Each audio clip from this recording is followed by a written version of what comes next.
Hello guys, it's Max here from Daily Market Movements, and in front of me we have the S&P 500 futures chart. Now, as you can see, for a second trading session in a row, the S&P 500 has traded in the red.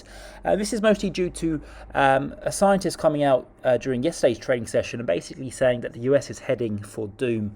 If it continues to reopen at the pace it currently is doing so. You have states like Texas,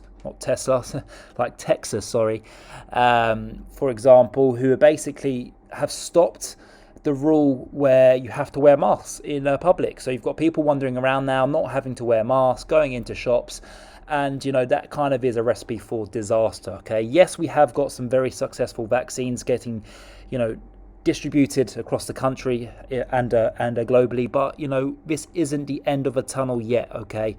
And I think, that scientist just come out yesterday and just warned people that, we're not out of the woods yet, okay? We still need to take COVID very seriously until the whole population of the United States of America, if not the globe, is vaccinated. So we saw some of the value trades, some of the reopening stocks have a little bit of a wobble yesterday. We saw the airlines pull back. We saw the financials pull back, especially with regards to the story with Credit Suisse.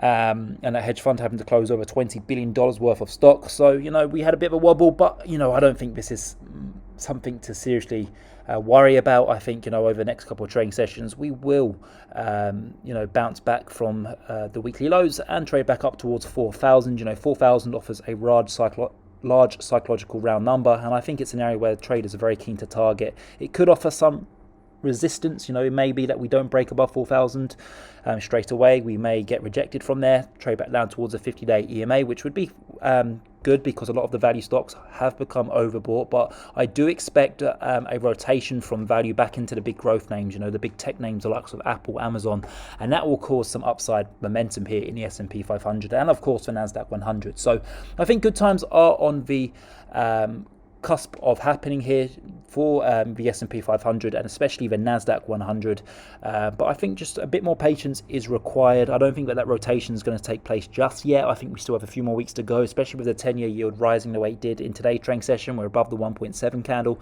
but it will come. I am confident of that, so patience is the key, but I am bullish here in the S&P 500. You just can't short US indices. The history will tell you that.